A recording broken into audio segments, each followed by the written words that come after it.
안녕하세요, 현지권입니다. 안녕. 오늘도 이렇게 일 가기 전에 영상을 찍고 있습니다. 오늘은 제가 어떤 영상을 들고 왔냐면 SN들에게 정보가 될 만한 영상을 들고 왔습니다. 바로 자소서 영상을 들고 왔어요. 이제 곧 진짜로 취업 기간이죠. 그래가지고 그게 맞춰서 맞는 영상을 어떤 걸 들고 올까 하다가 자소서 영상을 먼저 들고 왔습니다. 우선은 취업 공고가 나오기 전에 자소서를 한 번 이상은 다 써보는 거를 추천드립니다. 왜냐면 그때 한 번을 써도 나중에 한 5번 이상은 더 고치는 것 같아요. 근데 만약에 그때 안 쓰고 나중에 취업 공고가 나왔을 때 그때 처음 쓴다. 그러면은 그때 한 10번은 고치겠죠? 그러면 다른 친구들보다 더 많은 시간이 소비가 되고 그렇게 되기 때문에 미리 한 2번 정도는 써보는 거를 추천드려요. 대부분의 학생들이 토익은 병원에 맞게 준비하고 또 대부분 학원을 다니기 때문에 토익 이야기는 넘어가도록 하겠습니다. 자소서는 병원마다 항목이 다 다릅니다. 제가 적은 자소서 항목 중에 제일 자소서 항목이 많은 병원은 8개까지 된 병원도 있었어요. 그러면 여러분들은 이런 생각이 들겠죠? 자소서 항목이 병원마다 다 다른데 왜 미리 써보라고 하는 거지? 이런 생각이 드실 수 있죠. 근데 대부분의 병원이 비슷한 항목을 가지는 게 있어요. 그게 바로 뭐냐면 자기 성장 과정, 그리고 성격의 장단점, 그리고 입사 후 포부, 이 3개는 웬만하면 들어가거나 아니면 이 3개의 틀에서 크게 벗어나지 않습니다. 첫 번째, 성장 과정 먼저. 성장 과정, 이걸 쓰세요 하면은 되게 뭘 써야 될지 모르겠어요. 저도 그랬거든요. 그 면접관님들은 내가 뭐 가족이 몇 명이고 뭐 부모님이 무슨 일을 하고 이거는 전혀 중요하지 않아요. 이걸 보려고 성장 과정을 쓰라는 건 아니잖아요. 일단 성장 배경, 성장 과정에 대해 크게 말하면은 내가 살아오면서 이런 교훈을 가지고 살았고 이런 교훈들로 내가 어떤 거에 도움이 됐고 또 이것들이 앞으로 어떤 거에 도움이 되겠다. 이런 식으로 쓰면 됩니다. 네, 사실 말이 쉽지 저도 처음에 성장 과정을 제일 많이 고친 것 같아요. 진짜 매끄럽고 깔끔하고 뭔가 정리된 말을 그렇게 완성되게 쓰기 위해서 진짜 한 5번, 6번을 고친 것 같아요. 제가 뭐 성장 과정에 뭐 꼭 이런 걸 넣어라 이렇게 얘기하는 것보다 제가 쓴 걸 얘기해 드리는 게 저도 말을 제일 잘할 수 있을 것 같아서 그렇게 말씀을 드릴게요. 저는 4년 내내 알바를 했어요. 4년 내내 알바를 하면서 성실하고 모든 일에 최선을 다하고 그렇게 살아왔다는 거를 강조를 했습니다. 그리고 어떤 면에 도움이 됐고 그 다음에 후에 나중에 내가 간호사가 되고 나서 어떤 면에 도움이 될 거다라는 거를 마지막에 추가를 했습니다.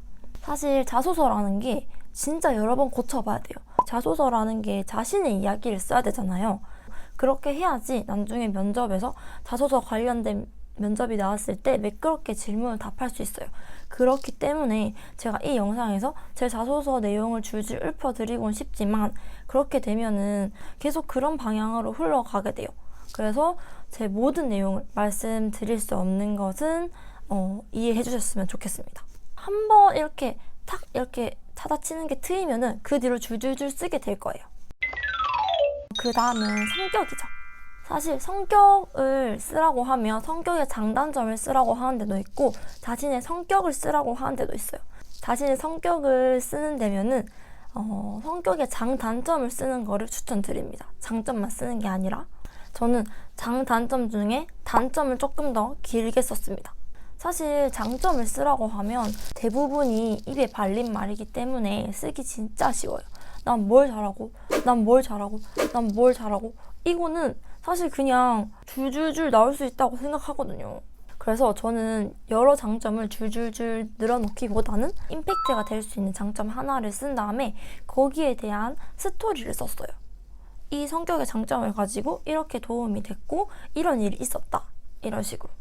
그 다음에 단점을 썼는데 여기서 중요한 것은 너무 안 좋은 단점을 쓰는 것은 좀 비추천입니다. 예를 들어서 어떤 거냐면 우리는 지금 간호사 취업 공고에 지원을 하는 거잖아요. 근데 내 단점이 뭐 급하면은 뭐 사람이 자꾸 거짓말을 하게 된다든지, 아니면 시간 약속을 좀 잘 못 지킨다든지, 아니면 되게 사소한 것은 잘 못 보고 지나친다든지, 이런 단점은 사실 간호사 일을 하면서 조금 간호사 업무에 지장이 갈 수 있는 단점이기 때문에 이런 건 좀 비추천이에요. 저 같은 경우는 어떤 단점을 썼냐면, 할 일이 많아지면 뭔가 내 손이 느려진다는 것을 단점을 썼어요. 이 단점을 쓴 다음에 이 뒤에 내가 이거를 어떤 장점으로 승화시키겠다, 그리고 어떤 노력을 하겠다는 것을 뒤에 썼습니다.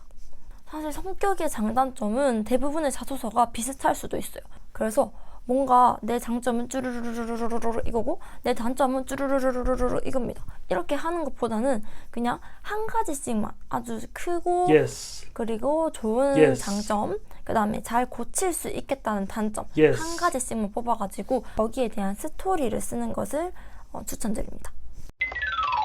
그 다음 세 번째, 입사 포부입니다. 입사 포부 칸의 경우에는 내가 입사를 해서 어떻게 하겠다는 걸 쓰는 칸이죠. 기본적으로 다양한 게 있지만 뭐 병원 층별 안내도를 암기해서 환자분의 편의를 위해 노력하겠다든지, 아니면 환자와의 라포 형성에 충분히 노력을 해가지고 환자와의 정보를 잘 교환하겠다든지, 내가 공부하는 과에 대해 많은 의학 지식을 쌓아서 정확한 의학 지식을 가지고 실수 없는 간호 행위를 하겠다든지, 뭔가 이런 거를 쓰는 칸입니다. 웬만한 병원은 입사 동기와 그 다음에 입사 포부를 같이 쓰게 되어 있어요. 저는 이렇게 되면은 입사 포부는 짧게 쓰고 입사 동기를 더 길게 썼습니다. 입사 포부 같은 경우는 제가 아까 말했다시피 그런 거는 진짜 누구나 거의 비슷하게 적어요. 근데 지원 동기를 조금 더 길게 쓰면 그 병원의 자랑을 조금 더 많이 쓸 수 있어요.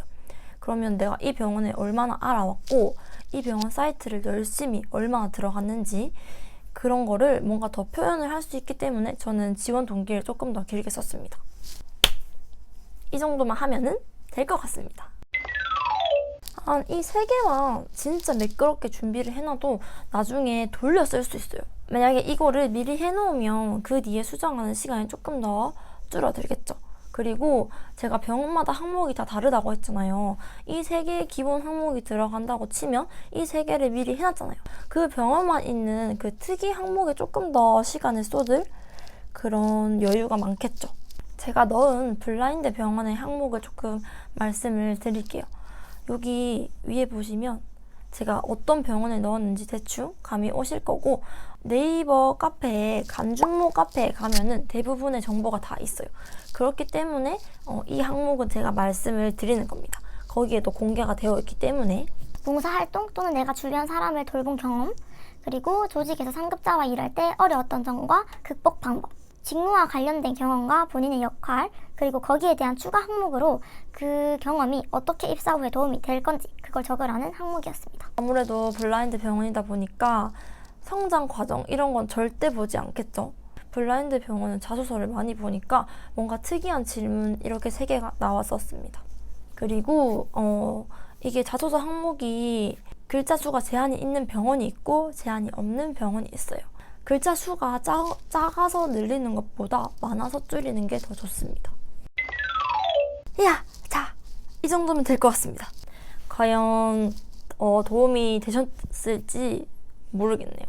사실 자소서라는 게 입사 공고 채용이 제일 첫 번째 관문이잖아요. 어쩌면 제일 중요한 항목일 수도 있죠. 자소서를 하고 난 다음에 면접을 준비해도 늦지 않으니까 자소서 먼저 집중을 해서 열심히 썼으면 좋겠습니다. 궁금한 점이 많으실 텐데 그런 거는 댓글로 남겨주시거나 아니면 커뮤니티에 오픈 채팅방 주소가 올라가 있어요. 거기로 오시면 제가 이렇게 약간 도움을 드릴 수 있을 것 같습니다. 제가 자소서 완전 전문가는 아니지만 많은 자소서를 쓴 만큼 그만큼 수정도 엄청 많이 했어요.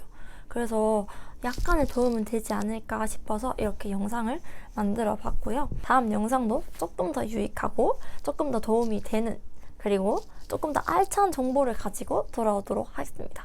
그러면은 바이바이! 구독, 좋아요는